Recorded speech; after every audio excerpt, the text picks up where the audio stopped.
الحمد لله وكفى وسلام على عباده الذين اصطفى أما بعد فأعوذ بالله من الشيطان الرجيم بسم الله الرحمن الرحيم وما محمد إلا رسول قد خلت من قبله الرسل وقال النبي صلى الله تبارك وتعالى عليه وعلى آله وأصحابه وبارك وسلم حياتي لكم رحمة مماتي لكم رحمة أو كما قال النبي عليه الصلاة والسلام صدق الله مولانا العظيم وصدق رسوله النبي الكريم ونحن على ذلك لمن الشاهدين والشاكرين والحمد لله رب العالمين اللهم صل على محمد وعلى آل محمد كما صليت على إبراهيم وعلى آل إبراهيم إنك حميد مجيد اللهم بارك على محمد وعلى آل محمد كما باركت على إبراهيم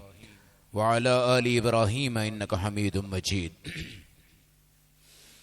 میرے محترم بھائیوں، دوستو، بزرگوں، اللہ رب العزت اس کائنات میں اپنی مرضی سے انسان کو لاتے ہیں اور اپنی ہی مرضی سے اللہ اس دنیا سے انسان کو اٹھا دیتے ہیں. اللہ کی یہ امانتیں ہیں، ساری چیزیں اللہ کی ملکیت ہیں. اللہ کے پاس سے آنا یہ بھی یقینی ہے، اللہ کے پاس جانا یہ بھی یقینی ہے. کائنات میں انسان آتا ہے، اس کی کوئی معرفت نہیں ہوتی، مگر جب وہ جاتا ہے اس کی ایک بہت بڑی پہچان ہوتی ہے. خوش قسمت ہیں وہ لوگ اچھی پہچان دے کر دنیا سے جائیں، بدقسمت ہیں وہ لوگ جو بری پہچان لے کے دنیا سے جائیں. پیدائش سے قبل کسی کا تعارف نہیں کیا جاتا اور پیدائش کے بعد جب وفات ہو جاتی ہے لوگ اس کے تذکرے کو بھول جایا کرتے ہیں. چند دن کے جذبات ہیں، خاندان کی رسومات ہیں، میت پہ آنسو بہا دیتے ہیں، بعد میں ان کی قبروں پہ بھی کوئی نہیں جاتا، قبروں کی طرف نگاہ کوئی نہیں کرتا. قبروں کے اوپر جانے کو لوگ ڈر، خوف، اس مزاج کو سمجھتے ہیں. ایک شخصیت میرے آقا علیہ السلام کی ہے جن کو کائنات سے پہلے اللہ نے متعارف کروایا. ان اللہ کرہ و طٰہٰ و یاسین قبل ان یخلق الخلق بألف عام. 1000 سال پہلے اللہ نے سورۃ یاسین پڑھی تھی. یاسین یہ میرے نبی کا نام ہے. انک لمن المرسلین، آپ کی رسالت کا اعلان بھی کائنات سے پہلے اللہ نے فرمایا تھا. پھر میرے نبی علیہ السلام کا تعارف تمام نبیوں نے بھی کروایا ہے اور تمام امتوں کی کتابوں میں بھی یہ تعارف موجود تھا. پھر میرے نبی علیہ السلام کی جو آمد ہے اس کی مبارک گھڑیاں بھی آپ نے گزشتہ جو میں سن لی ہیں. یہ پیغمبر سارے پیغمبروں کے امام ہیں، دنیا کے بھی تاج ہیں، آخرت کے بھی تاج ہیں. اور اگر یوں کہا جائے کہ پوری کائنات میں جو سب سے پیاری چیز میرے اللہ کو ہے وہ رسول پاک ہیں، اور میرے نبی کو جو سب سے پیاری چیز ہے وہ اللہ کی ذات ہے. جتنا میرے آقا نے اس نبی سے محبت کی ہے اور جتنی اللہ نے اس نبی سے محبت کی ہے اتنی اللہ نے کسی اور سے محبت نہیں فرمائی، اور جتنے میرے نبی نے اللہ سے محبت فرمائی ہے اتنی کسی اور نبی نے میرے اللہ سے اس طرح محبت نہیں فرمائی. اللہ رب العزت اور میرے آقا علیہ السلام کائنات میں حضور پاک سب سے بڑی نعمت ہے. نعمت آنے پر ہم شکر ادا کرتے ہیں، نعمت جانے پر ہم صبر ادا کرتے ہیں. ہم شکر میں بھی سب سے اعلیٰ ہیں کیونکہ ہمارے نبی بہت بڑے ہیں. ہم صبر میں بھی سب سے اعلیٰ ہیں کیونکہ ہمارے نبی کے جانے کے بعد ہم نے صبر بھی اس طرح ہی کیا ہے جس طرح اس کا حق تھا. میرے نبی علیہ السلام 63 سال کی عمر میں جب تشریف لائے اور 63 سال آپ کی عمر ہو گئی، آپ کو بھی آخرت کے آثار نظر آگئے، موت کے آثار نظر آگئے. اور اذا جاء نصر اللہ والفتح ورأيت الناس يدخلون في دين الله افواجا فسبح بحمد ربك واستغفر انه كان توابا. جب اللہ کی مدد آئے گی آپ دیکھیں گے لوگوں کی فوج اسلام میں داخل ہو رہی ہوگی. اس وقت آپ تسبیح کیجئے، استغفار کیجئے۔ جب یہ عورت نازل ہوئی، قرآن حکیم کی آیت آ گئی، سورۃ النصر آ گئی، رسول پاک صلی اللہ علیہ وسلم پر جب یہ نازل ہوئی، آپ تسبیح زیادہ کرتے، استغفار زیادہ کرتے۔ حضرت عائشہ رضی اللہ تعالی عنہ نے عرض کی، یا رسول اللہ، تسبیح بڑھ گئی، استغفار بڑھ گئی، خیریت تو ہے؟ میرے نبی نے فرمایا ہاں، دو نشانیاں تھی جو بالکل آخری تھی، آج وہ پوری ہو گئی ہیں۔ ایک تو یہ ہے مکہ فتح ہو گیا، دوسرا یہ ہے فوج در فوج لوگ اسلام میں آ رہے ہیں۔ اب لگتا ہے میرا زمانہ مکمل ہوتا جا رہا ہے، اور اللہ نے یہ آیت اتار کر میری موت کا اشارہ مجھے دے دیا ہے۔ میرے آقا تشریف فرما ہیں، صحابہ بیٹھے ہیں، حضور ممبر پہ ہیں۔ آپ نے فرمایا میں ایک بات تم سے پوچھتا ہوں، بتاؤ مجھے، اللہ اگر کسی کو اختیار دے دنیا میں رہنا ہے آخرت میں رہنا ہے، اور وہ بندہ آخرت کو پسند کر لے، یہ سن کر سیدنا صدیق اکبر کے آنسو بہر آئے۔ یا رسول اللہ، لگتا ہے جس کو اختیار دیا گیا ہے وہ آپ ہیں، اور لگتا ہے جو اللہ کے پاس جانے کو پسند کر رہے ہیں وہ آپ ہیں۔ ہاں ابو بکر عالم بالناس، تو سب سے زیادہ بڑا عالم ہے، رسول اللہ کے بعد تو نے میری بات کو سمجھ لیا ہے۔ میرے نبی حجۃ الوداع سے واپس تشریف لا رہے ہیں، راستے میں سر میں درد ہو گیا، اللہ کے نبی گھر تشریف لائے۔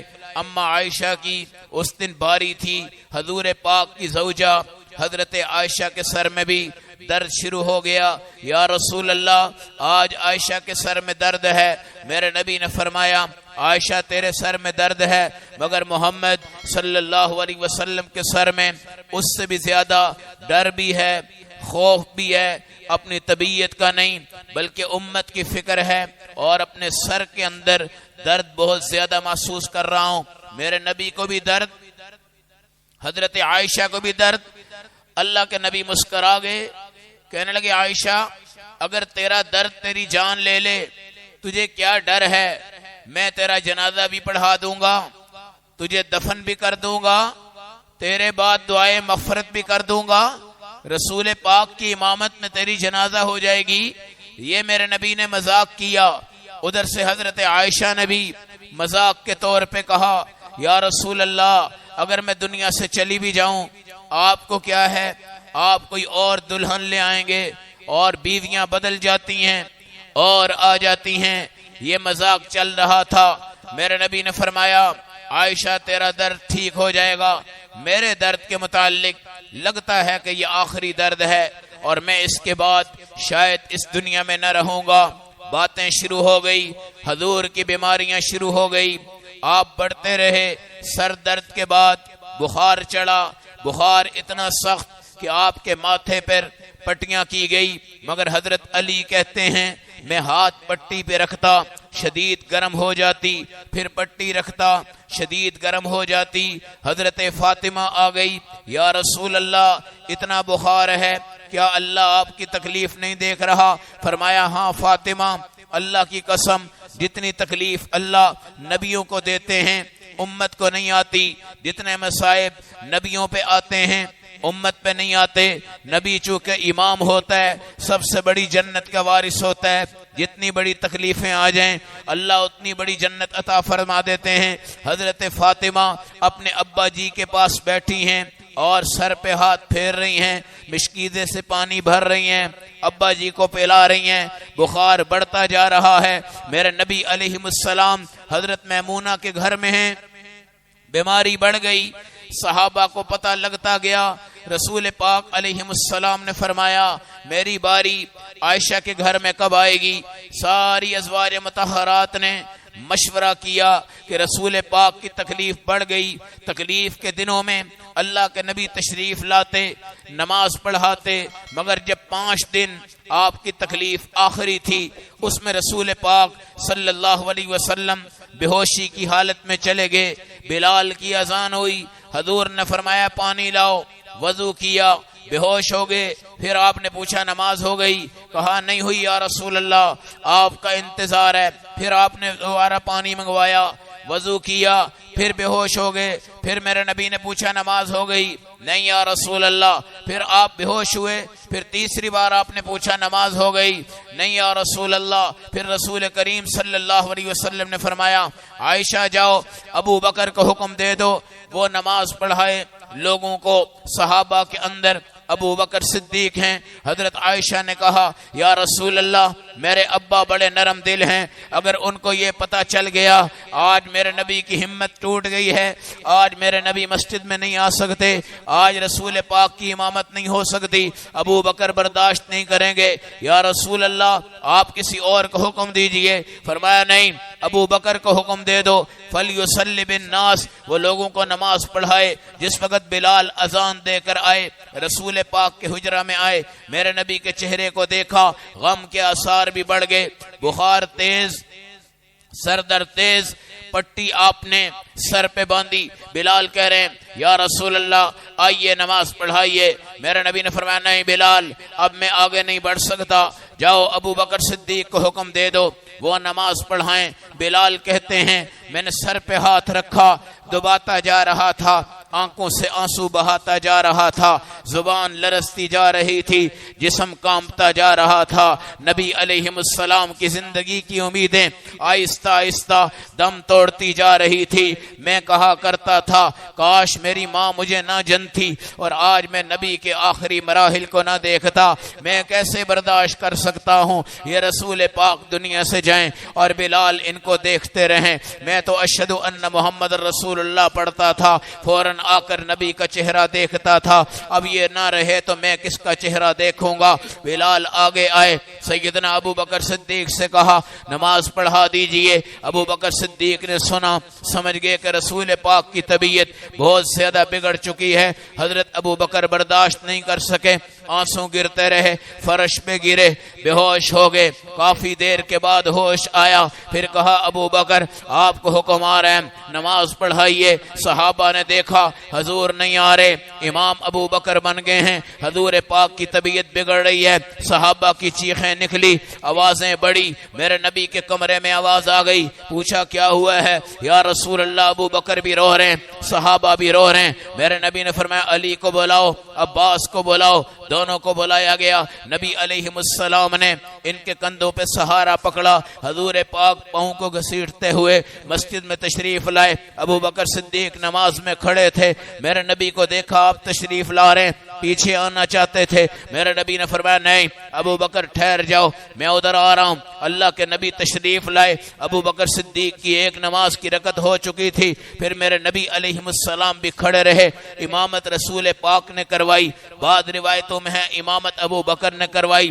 حضور پاک نے ابو بکر کے پیچھے نماز پڑھی، صحابہ تکبیرات پڑھتے رہے، حضور کی آواز بہت مدھم تھی۔ اللہ کے نبی علیہ السلام نے یہ نماز جب پڑھی، اس کے علاوہ روایات میں آتا ہے عبد الرحمن بن عوف اور ابو بکر صدیق یہ دو شخصیتیں ایسی ہیں جن کے پیچھے میرے نبی نے نماز پڑھی ہے۔ ایک مرتبہ سفر میں عبد الرحمن بن عوف ساتھ تھے، حضور پاک قضائے حاجت کے لیے گئے، دیر ہو گئی، صحابہ نے نماز کھڑی کر لی۔ عبد الرحمن بن عوف بہت بڑے قاری تھے، نماز شروع کی، ایک رکعت کے بعد واپس آنا چاہتے تھے، میرے نبی نے فرمایا نہیں تم پڑھاؤ، آج میں تمہارے پیچھے پڑھوں گا۔ عبد الرحمن کے پیچھے آپ نے نماز پڑھی۔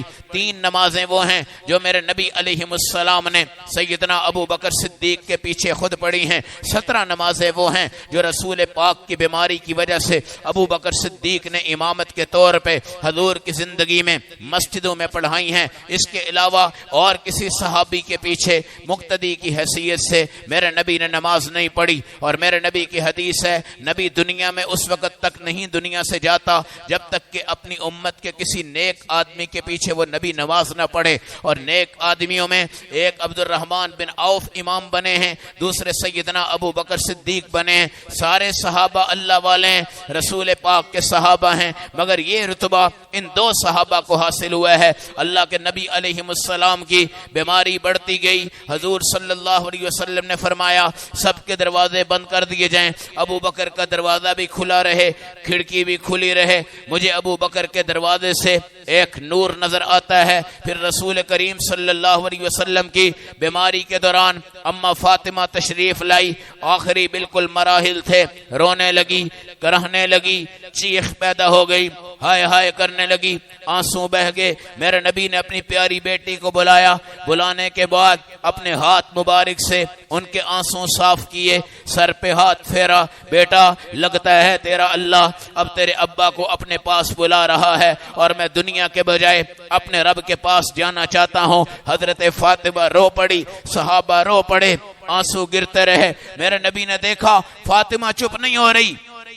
لاڈلی بیٹی تھی، رسول اکرم علیہ السلام کی اتنی محبت تھی میرے نبی کو کہ دوڑ کر فاطمہ کی پیشانی پہ بوسہ دیتے تھے، اور اتنی محبت تھی فاطمہ رضی اللہ تعالی عنہا کو کہ وہ بھی دوڑ کر آ کر اپنے ابا جی کے ماتھے پہ بوسہ دیا کرتی تھی، اور رسول پاک کے پاس جب آ کر کہنے لگی یا رسول اللہ صلی اللہ علیہ وسلم مجھے ایک خادم دے دیں، میں آٹا نہیں گوندھ سکتی، چکی نہیں چلا سکتی۔ میرے نبی نے فرمایا میں رات کو تیرے گھر آؤں گا۔ جب گھر آئے تھے کہا بیٹی آج تجھے تیرا ابا ایک تحفہ دے رہا ہے، دنیا میں بھی تیرے کام آئے گا، آخرت میں بھی تیرے کام آئے گا، پوری دنیا آئے گی، پوری دنیا آئے گی، ولی بھی آئیں گے، کتب بھی آئیں گے، غوث بھی آئیں گے، ابدال بھی آئیں گے، مگر بیٹی یہ تیرا تحفہ ہے جو میں تجھے دیتا جا رہا ہوں، تیرے اس تحفے پر پوری دنیا پابند ہو جائے گی، پوری دنیا اس پہ ناز کرے گی، پوری دنیا اس پہ فخر کرے گی۔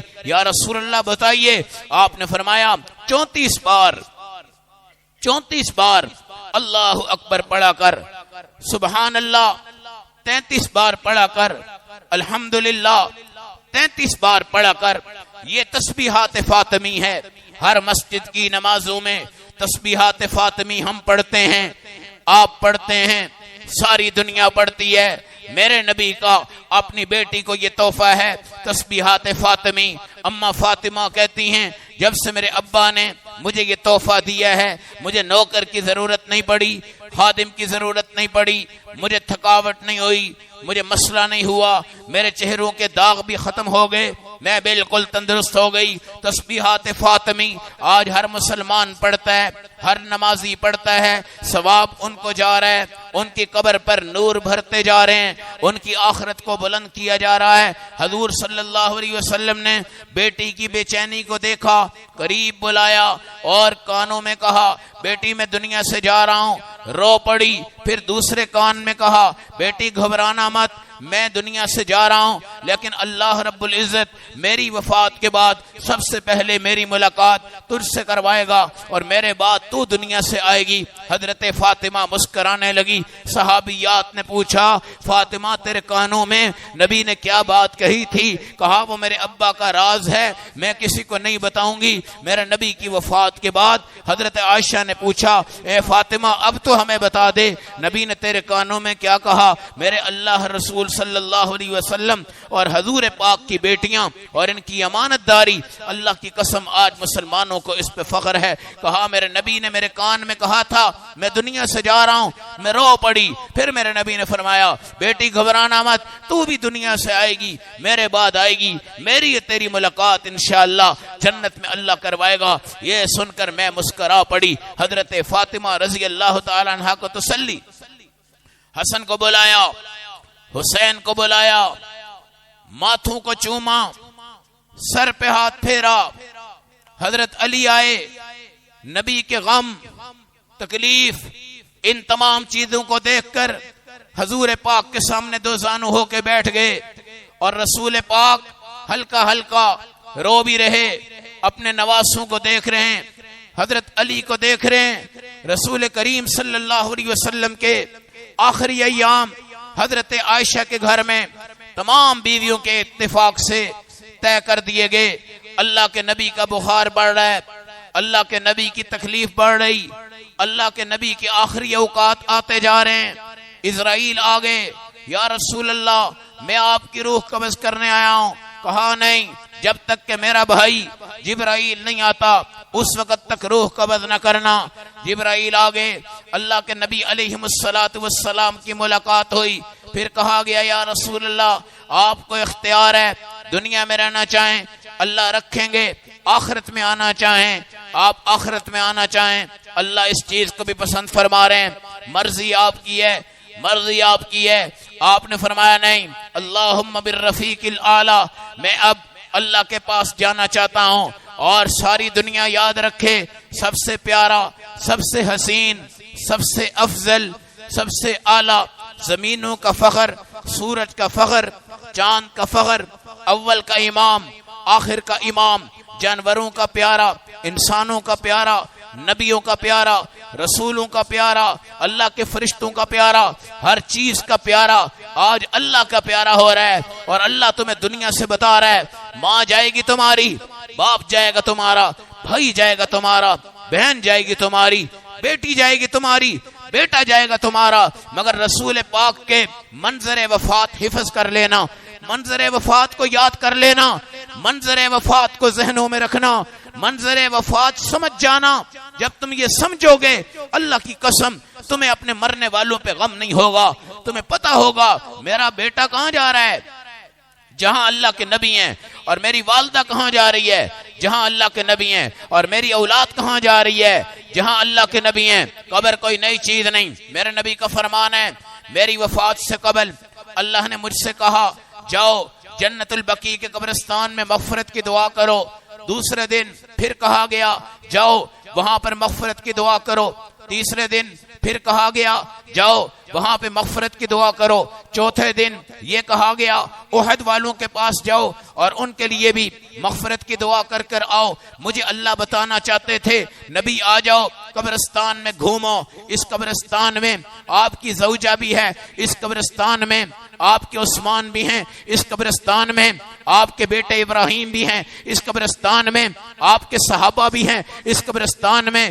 بڑے بڑے اللہ والے تھے جو آپ کے شاگرد تھے، دنیا سے چلے گئے ہیں۔ آؤ احد پہاڑ میں، یہاں پر آپ کے چچا بھی ہیں، یہاں پر آپ کے صحابہ بھی ہیں۔ دیکھو یہ قبر یقینی ہے، آخرت یقینی ہے۔ اللہ کے نبی کو اللہ بتانا چاہ رہے تھے آپ دعا کر کے جائیں، ادھر بھی جا کر دعا کریں، قبرستان میں گھومیں، قبرستان میں پھریں، قبر سے محبت آتی ہے، قبر سے انس آتا ہے، قبر سے تعلق جڑتا ہے، قبر کا یقین ہوتا ہے، قبر کی منزلیں بنتی ہیں، قبر سے انسان متنفر نہیں ہوتا، اور آج مریض مر رہا ہوتا ہے اور قبرستان سے ڈر رہا ہوتا ہے اور قبروں سے ڈر رہا ہوتا ہے۔ اللہ کے نبی جا رہے ہیں، آ رہے ہیں، جا رہے ہیں، آ رہے ہیں۔ جبرائیل آئے، یا رسول اللہ آئیے رمضان میں قرآن کا دور کرتے ہیں، ہر سال 1 مرتبہ ہوتا، اس دفعہ فرمایا نہیں 2 مرتبہ کریں گے۔ میرے نبی نے فرمایا عائشہ لگتا ہے 2 مرتبہ جو دور ہو گیا ہے، میری وفات کا وقت بالکل قریب آ رہا ہے۔ میرے نبی علیہ السلام کو اشارہ ملتا جا رہا ہے اور قبرستان میں جا کے دعائیں کر رہے ہیں، واپس آ رہے ہیں، دعائیں کر رہے ہیں، واپس آ رہے ہیں۔ بیماری بڑھ گئی، آخری دن شروع ہو گئے، بیماریاں بڑھتی گئی، فرشتے اترتے ہیں، جبرائیل اترتے ہیں، اسرائیل اترتے ہیں، رسول پاک کے صحابہ بالکل سامنے ہیں، اللہ کے نبی دعا کرتے جا رہے ہیں، اذهب البأس رب الناس واشفی انت الشافی شفاء لا شفاء الا شفاؤک لا یغادر سقما۔ یہ دعا پڑھ کر ہاتھوں پہ پھونک رہے ہیں، اپنے جسم پہ مل رہے ہیں، بخار تیز ہوتا جا رہا ہے۔ عبد الرحمن بن عوف آئے، رسول کریم صلی اللہ علیہ وسلم کے سامنے حضرت عائشہ بیٹھی ہیں، آپ کی گود میں ہیں، آپ کے سینے نہر کے درمیان نبی علیہ السلام لیٹے ہوئے ہیں، اور بالکل بیماری آخری مراحل میں داخل ہوتی جا رہی۔ اللہ کے نبی بیماری کے اندر بڑھتے جا رہے ہیں، تکلیف بڑھتی جا رہی، رسول پاک کا پسینہ بڑھتا جا رہا ہے، صحابہ باہر کھڑے ہیں، ازواج کچھ قریب ہیں کچھ دور ہیں۔ رسول پاک علیہ السلام نے جب دیکھا کہ عبد الرحمن کے ہاتھ میں مسواک ہے، حضرت عائشہ کی طرف دیکھا، پھر مسواک کی طرف دیکھا، پھر اماں جی نے مسواک پکڑی، چبایا، چبا کر میرے نبی علیہ السلام کو دیا۔ حضور پاک نے آخری وقت میں مسواک فرمائی۔ اماں عائشہ کہتی ہیں خدا کی قسم میرے لیے اعزاز تھا، اللہ کے نبی دنیا سے گئے، نوبتی میری باری تھی، اللہ کے نبی دنیا سے گئے اور ان کا سر فی نہری و صدری میرے سینے حلق کے درمیان تھا۔ اللہ کے نبی جب دنیا سے گئے ہیں، اللہ نے ریقہ و ریقی میرا اور ان کا تھوک جمع کر دیا، اور حضور پاک نے مسواک چبائی۔ اس سے پہلے زندگی میں ایک بار میرے نبی نے مسواک چبائی تھی اور چبا کر اما عائشہ سے کہا تھا جاؤ عائشہ اس کو دھو دینا. حضرت عائشہ نے وہ دھوئی نہیں بلکہ اس سے پہلے خود مسواک کی اور کرنے کے بعد وہ دھوئی تھی. آج اللہ کے نبی اشارہ دے رہے تھے عائشہ تو نے ایک دفعہ میرا جھوٹا پانی میری جھوٹی مسواک خود چبائی تھی پھر دھوئی تھی, آج تو چبا. تیری چبی ہوئی مسواک کو محمد کر کے جا رہے ہیں اور دنیا کو بتا رہے ہیں دیکھو عائشہ کا مقام, ایک بیوی کا مقام, ایک نیک عورت کا مقام, ان کا تھوک اللہ کے نبی کا تھوک جمع ہو گیا. اور پھر میرے نبی آ رہے ہیں تھوڑی دیر بعد مسکرا رہے ہیں. کسی نے پوچھا کیا ہوا یا رسول اللہ؟ فرمایا اللہ نے میری عائشہ کی دونوں چمکتی ہوئی ہتھیلیاں مجھے جنت میں دکھا دی ہیں اور میں نے دیکھا ہے کہ وہ جنت میں ہیں دونوں ہتھیلیاں. مجھے اس سے اور سکون نصیب ہو گیا ہے, مجھے اور سکون نصیب ہو گیا ہے, مجھے اور سکون نصیب ہو گیا ہے. بیوی ہو نیک, خامد ہو نیک, تو اللہ کی قسم ان کا دنیا سے جانا اللہ کے ہاں بڑی نعمت بھی ہوتی ہے, اور بیوی کے لیے خامد اور خامد کے لیے بیوی بہت بڑی نعمت ہوتی ہے. اما خدیجہ کی وفات کے بعد میرے نبی رویا کرتے تھے. ان کا مسلح, ان کا ایمان, ان کا اسلام, دین پہ محنت. پھر میرے نبی علیہ السلام نے پوچھا عائشہ 7 دینار تھے, 7 دینار تھے وہ کہاں ہیں؟ اما عائشہ نے کہا یا رسول اللہ میں نے رکھے ہیں. میرے نبی نے فرمایا جاؤ فوراً فقراء میں تقسیم کر دو, دولت کا بوجھ ہلکا کر کے جا رہا ہوں, کوئی درہم نہیں چھوڑنا, کوئی دینار نہیں چھوڑنا, سب کچھ اللہ کے راستے میں بانٹ دو. کوئی پیسہ نہ رہے جس کا حساب دینا پڑے, کوئی درہم نہ رہے جس کا حساب نہ دینا پڑے. وہ آخری گھڑی آ گئی جس دن رسول پاک دنیا سے گئے. فجر کی نماز کے وقت آپ نے پردہ ہٹایا, ابو بکر صدیق نماز پڑھا رہے ہیں, صحابہ پیچھے پڑھ رہے ہیں. صحابہ نے دیکھا حضور پاک چہرہ انور سامنے سے دیکھ رہے ہیں, سوچے کہ شاید اللہ کے نبی آئیں گے. آپ نے فرمایا نہیں نہیں تم نماز پڑھو, میں نہیں آ سکتا. پھر اس کے بعد صحابہ نے سمجھا حضور کی طبیعت اللہ کے فضل سے لگتا ہے بہتر ہو گئی, نماز پڑھی گئی. پھر میرے نبی علیہ السلام نے وصیتیں فرمائی, یہودیوں کو جزیرہ عرب سے نکال دینا, نماز کو مت چھوڑنا, غلاموں سے اچھا سلوک کرنا. صرف میلاد اور میلاد کے نام سے جشن منانے والے میرے بھائی بڑی معذرت کے ساتھ میرے نبی کی 3 وصیتیں یاد رکھنا, قلم دان میں بھی, دل میں بھی, نسلوں میں بھی, گھر میں بھی, خاندان میں بھی. اور آپ نے یہ بھی فرمایا لعن اللہ الیہود والنصارى اتخذوا قبور انبیائہم مساجدا. اللہ یہودیوں پہ لعنت کرے, عیسائیوں پہ لعنت کرے, انہوں نے مسجدوں کو اور انہوں نے نبیوں کو اور انہوں نے قبروں کو سجدہ گاہ بنا لیا ہے, اور قبروں پر بھی وہ عبادت کرتے ہیں جو مسجدوں پہ عبادت کرتے ہیں. مزار ہیں, دربار ہیں, قبر والا اللہ کی قسم خدا کا ولی ہے مگر قبر پہ جانے والا مشرک ہے. مزار ہیں, دربار ہیں, اللہ کے ولی ہیں, ان کی ولایت میں کوئی شک نہیں. جاؤ سلطان بہو رحمت اللہ علیہ کے مزار پر, معین الدین چشتی اجمیری رحمت اللہ علیہ کے مزار پر, حضرت علی حجویری ان کے مزار پر, فرید الدین شکر گنج ان کے مزار پر. یہ ولی اللہ ہیں, یہ لوگ جنتی ہیں, یہ لوگ اللہ کے پیارے ہیں.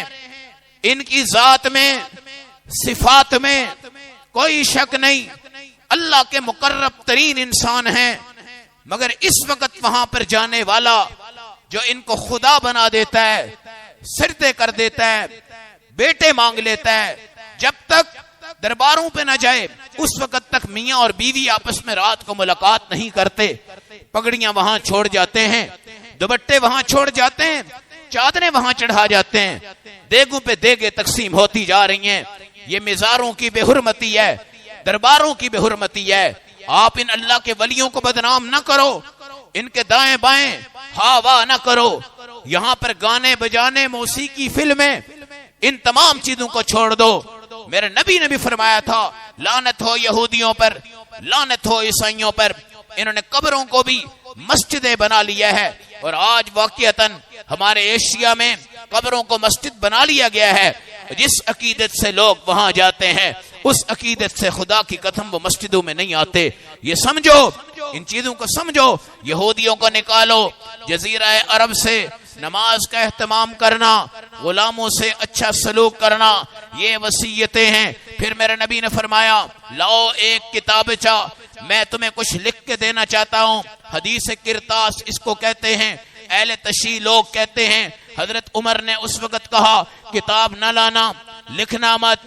اس لیے حضرت عمر یہ سمجھتے تھے کہ حضرت علی کو خلیفہ بنایا جا رہا ہے، لہذا کتاب نہ لایا جائے، لکھوایا بھی نہ جائے. جھوٹ ہے، من گھڑت کتاب ہے. حضور پاک کے سامنے ابو بکر آپ کے امام ہیں، آپ نے خود ان کے پیچھے نماز پڑھی ہے. حضور پاک نے خود فرمایا ہے جاؤ ابو بکر کو حکم دو وہ نماز پڑھائیں. حضور پاک علیہ الصلوۃ والسلام کے صحابہ میں اختلاف، لائیں کہ نہ لائیں. آپ نے فرمایا لاؤ، میں تمہیں کچھ لکھ کے دینا چاہتا ہوں تاکہ تم گمراہ نہ ہو جاؤ، اختلاف نہ ہو جائے. حضرت عمر نے کہا نہیں، اللہ کے نبی کی طبیعت ٹھیک نہیں، اس وقت میں کوئی چیز مت لانا، مت لکھوانا. کتاب اللہ حسبنا، اللہ کی کتاب ہمیں کافی ہے. جب میرے نبی نے یہ جملہ سنا آپ نے فرمایا ہاں ٹھیک ہے، اللہ کی کتاب تمہارے سامنے ہے، نبی کی ہدایات تمہارے سامنے ہے، لیکن لڑنا نہیں، اختلاف نہیں کرنا. قوموا عنی، میرے پاس سے اٹھ کر تھوڑا سائڈ پہ ہو جاؤ تاکہ تمہاری لڑائیاں اختلافات کی وجہ سے میری طبیعت پر بوجھ نہ بنے. یہ حدیث کرتاس ہے. حضور پاک اس میں کیا لکھوانا چاہتے تھے، کیا نہیں لکھوانا چاہتے تھے. ہر بندہ اپنے کان کو پکڑ کر ادھر مروڑ رہا ہے، ادھر مروڑ رہا ہے. یاد رکھنا سیدنا ابو بکر صدیق کی خلافت کا اشارہ رسول پاک نے اپنی زندگی میں دے دیا تھا، اور آپ کی خلافت پر کسی قسم کا کوئی اشتباہ، کوئی اعتراض، کسی کو یہ حق نہیں ہے. اور اگر حضور صلی اللہ علیہ وسلم حضرت عمر فاروق نہیں لا رہے تھے، کیا ان کو یہ حسد تھا کہ میں خلیفہ بن جاؤں، علی خلیفہ نہ بنے؟ پھر تو عمر کو خلیفہ بننا چاہیے تھا. خلیفہ تو کون بنے؟ سیدنا ابو بکر صدیق رضی اللہ تعالیٰ عنہ بنے. صحابہ کے درمیان افترا مت کرو، جھوٹ بازی مت کرو، اختلاف مت کرو، انتشار مت کرو. صحابہ اللہ والے ہیں، صحابہ اللہ کے برگزیدہ ہیں، صحابہ زمین کا فخر ہیں، آسمانوں کا فخر ہیں. اور ہمارا عقیدہ ہے ایک صحابی سے لے کر آخری صحابی تک اللہ اس سے راضی ہیں، وہ اللہ سے راضی ہے. اللہ رب العزت کے یہ برگزیدہ بندے ہیں. آپ کی گندی زبانیں، میرے گندے عقیدے آج صحابہ کے اوپر افترا کر کر کوئی ادھر مروڑ رہا ہے، کوئی ادھر مروڑ رہا ہے، کوئی کس کو برا کہتا ہے، کوئی کس کو اچھا کہتا ہے. میرے نبی علیہ السلام نے فرمایا ہے لا تسبوا اصحابی، میرے صحابہ کو برا نہ کہنا. یہ نہیں کہا کہ گالی نہ دینا، فرمایا گالی ہو وہ بھی نہ دو، ہلکی سی برائی ہو وہ بھی نہ کرو، ہلکا سا عیب ہو وہ بھی نہ کرو. تم کون ہوتے ہو صحابہ کے بارے میں بات کرنے والے؟ یہ منہ اور یہ زبان کون ہوتی ہے صحابہ کے بارے میں بات کرنے والے؟ صحابہ کے بارے میں تصدیق نامہ، سرٹیفکیٹ، ان کی جنت، کامیابی کا وعدہ، فلاح کا وعدہ قرآن نے کیا ہے اور قرآن حکیم میں محفوظ ہے. اپنے عقیدے درست کرو. میرے نبی علیہ السلام نے فرمایا لاؤ، لکھتا ہوں. حضرت عمر نے کہا نہیں لانا. وجہ کیا تھی؟ رسول اکرم کی تکلیف ہے، آخری مرض الموت ہے، آخری لمحہ ہے. ہم نبی کو مزید تکلیف نہیں دینا چاہتے. اس کے بعد حضرت عمر نے کہا تھا کتاب اللہ حسبنا، اللہ کی کتاب ہمیں کافی ہے. پھر حضور صلی اللہ علیہ وسلم حضرت فاطمہ کے پاس ہیں، حضرت عائشہ کی گود میں ہیں، سینے نہر کے درمیان ہیں، مسواک کرتے ہیں. فاطمہ پاس بیٹھی ہوئی ہیں، حضرت علی تھوڑے سے اور دور ہیں. رسول کریم صلی اللہ علیہ وسلم کا آخری وقت جس وقت آتا ہے، آپ کی نگاہیں مبارک آسمان پر تھی، چہرے پر اطمینان تھا. بیٹی سامنے تھی، عائشہ کی گود تھی، آخری پیر کا دن تھا. اللہ رب العزت نے اسرائیل سے کہا جاؤ حکم اجل آ چکا ہے، اس نبی کی روح کو بھی قبض کر لو. فرشتوں سے کہا گیا صف میں ہو جاؤ، نبی کی روح کا استقبال کرنا۔ حور عین سے کہا گیا اپنے آپ کو استار کر لو، نبی کا استقبال کرنا۔ اللہ کی جنت کو کھول دیا گیا، نبی کی روح یہاں پہ آ رہی ہے۔ اعلیٰ علیین کے مقام پر اللہ کے نبی کی روحوں کے لیے آسمان میں صف بندی کی گئی، آپ کا استقبال کیا گیا۔ اللہم بالرفیق الاعلیٰ، میں اپنے اللہ سے آج ملنا چاہتا ہوں اور میں دنیا کو چھوڑ رہا ہوں۔ انا للہ و انا الیہ راجعون۔ جب آپ دنیا سے جا رہے ہیں، کوئی بندہ ضبط نہیں کر سکا، خدا کی قسم کوئی بندہ برداشت نہیں کر سکا۔ حضرت فاطمہ کو اپنا ہوش نہیں، اما عائشہ رضی اللہ تعالیٰ عنہ کو اپنا ہوش نہیں۔ آپ فرماتی تھی خدا کی قسم جو دن میرے اوپر یہ آئے ہیں، اگر یہ راتوں پہ بھی آتے وہ بھی دن بن جاتے۔ حضور پاک علیہ السلام کی وفات کے وقت حضرت ابو بکر صدیق گھر میں نہیں تھے، دوڑتے ہوئے آئے، رسول پاک علیہ السلام پر چادر ڈال دی گئی، چادر کو ہٹایا، پیشانی کو بوسہ دیا، باہر نکلے۔ حضرت عمر کے جذبات ہیں، خبردار کوئی کہے حضور وفات پا چکے ہیں میں گردن اڑا دوں گا۔ کوئی صحابی ادھر مدہوش ہے، کوئی صحابی ادھر مدہوش ہے، کوئی بیچارہ اپنے کانوں کے ساتھ اپنی آنکھوں کے ساتھ آنسو گرا رہا ہے، کوئی دیوار کے ساتھ لگا ہوا ہے، کوئی کس تصور میں ہے، کوئی کس نظام میں ہے۔ عجیب سکتہ ہے، عجیب نظام ہے۔ تاریخ دان کہتے ہیں رسول پاک آئے ہیں اضاء المدینہ، مدینہ پورا روشن ہو گیا، حضور گئے ہیں اضرم المدینہ، مدینہ پورا تاریک ہو گیا۔ عجیب سطح ہے، عجیب نظام ہے۔ صحابیات بھی قریب ہیں، رو رہی ہیں۔ حضور پاک کا ایک گدھا ہے جس پر سوار ہوتے ہیں، پتہ لگ جاتا ہے غم کے مارے پیارا ہو گیا اللہ کو۔ آپ کا خچر ہے، غم پہنچتا ہے، اللہ کو پیارا ہو گیا۔ صحابی ہیں، بکریاں چرا رہے ہیں، آنکھیں نکالی، زمین پہ پھینکی۔ اللہ اب ان آنکھوں سے میں اور دنیا کو نہیں دیکھ سکتا، جن آنکھوں سے میں نے نبی کو دیکھا ہے۔ ایک عورت آئی میرے نبی کے مزار مبارک پر کھڑی ہوئی، گری، فوراً اللہ کو پیاری ہو گئی۔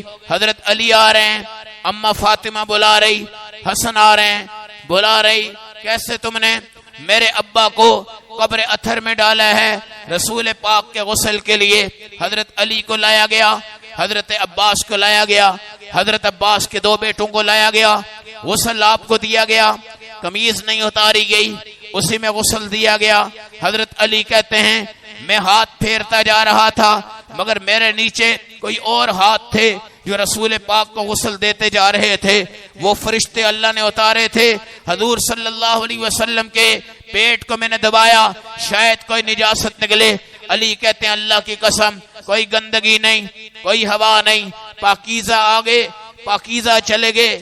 دنیا میں سب سے پاکیزہ ہستی آئی، سب سے پاکیزہ ہستی آج دنیا سے جا رہی۔ 3 کپڑے سحول کے بنے ہوئے یمن سے آئے ہوئے رسول پاک کے کفن میں دیے گئے۔ میرے نبی علیہ السلام کی تدفین کا وقت آیا، صحابہ میں اختلاف ہوا، بعد نے کہا جنت البقیع میں لے جاؤ، بعد نے کہا فلاں جگہ لے جاؤ۔ سیدنا ابو بکر صدیق آئے، نہیں اللہ کے نبی کی جہاں وفات ہے وہاں پہ تدفین ہوگی۔ میں نے سنا ہے اللہ کے نبی کی حدیث ہے اللہ جس جگہ کو پسند کرتے ہیں اس جگہ پہ نبی کی وفات ہوتی ہے، اسی جگہ پہ نبی کی تدفین ہوتی ہے۔ میرے نبی پیر کو وفات پا گئے، منگل تک یہ جھگڑا رہا، منگل کو بھی یہ جھگڑا رہا، پھر آگے بدھ کی رات شروع ہوئی۔ منگل اور بدھ کی درمیانی رات میں، رات کے اندھیرے میں اللہ کے نبی کی تدفین ہو گئی۔ حضور کریم صلی اللہ علیہ وسلم کی وفات کے بعد آپ کی نماز جنازہ کے لیے صحابہ بیٹھے ہوئے ہیں، اور میرے نبی نے فرمایا تھا زندگی میں دنیا سے جاؤں میری وہاں پر میت مبارک جو ہوگی اس کو رکھ دینا، سب سے پہلے میرا اللہ میری نماز جنازہ پڑھے گا، پھر فرشتے آئیں گے وہ میری نماز جنازہ پڑھیں گے، پھر تم اکیلے آنا اور میری نماز جنازہ پڑھنا، کیونکہ آج نبی موجود ہیں، نبی زندہ ہو یا نبی کی وفات ہو جائے، اس نبی کے سامنے کوئی بندہ امام نہیں بن سکتا. ابو بکر بنے ہیں تو وہ رسول اللہ کے حکم سے بنے ہیں, اور عبد الرحمن بنے ہیں تو وہ حضور پاک کے حکم سے بنے. حکم اور چیز ہے. میں اب ممبر پہ ہوں, میں کسی کو بھی اٹھا کے یہاں بٹھا دوں, یہ حکم ہے. اس کی پیروی اور چیز ہے. اگر اس کی پیروی نہ کرو تو یہ بھی گستاخی ہو جاتی ہے. وہ حضور پاک کا حکم تھا. ابو بکر کو حکم دو نماز پڑھائیں, عبد الرحمن نماز پڑھاؤ, یہ رسول پاک کا حکم تھا. بے ادبی نہیں تھی, گستاخی نہیں تھی. حضور پاک کی نماز جنازہ کی جماعت نہیں ہوئی. صحابہ آتے گئے, پڑھتے گئے, نماز مکمل ہو گئی. پھر آپ کی تدفین کا فیصلہ سیدنا ابو بکر صدیق کے مشورے کے بعد فائنل ہو گیا, اور یہی ہوا کہ حجرہ عائشہ میں رسول پاک علیہ السلام کی تدفین کر دی جائے. یہ جنت کے ٹکڑے ہیں, یہاں پر تدفین کی گئی. آپ کی قبر مبارک کو لہدی بنایا گیا, بغلی بنایا گیا. اس وقت 2 حضرات تھے جو قبر کھودتے تھے. ایک کا نام ابو طلحہ انصاری تھا, دوسرے کا نام ابو عبیدہ بن جراح تھا. وہ اس پوری امت کے امین تھے.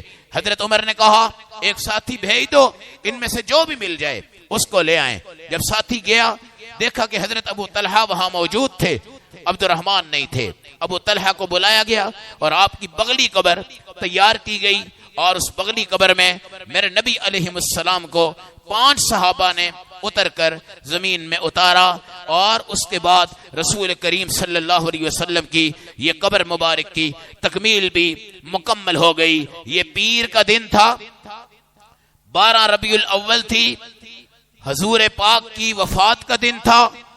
غم کے اعتبار سے سب سے بڑا غم, افسوس کے اعتبار سے سب سے بڑا افسوس. اگر کوئی آنسو نکالنا چاہتا ہے مسنون طریقے سے اس دن آنسو نکالے.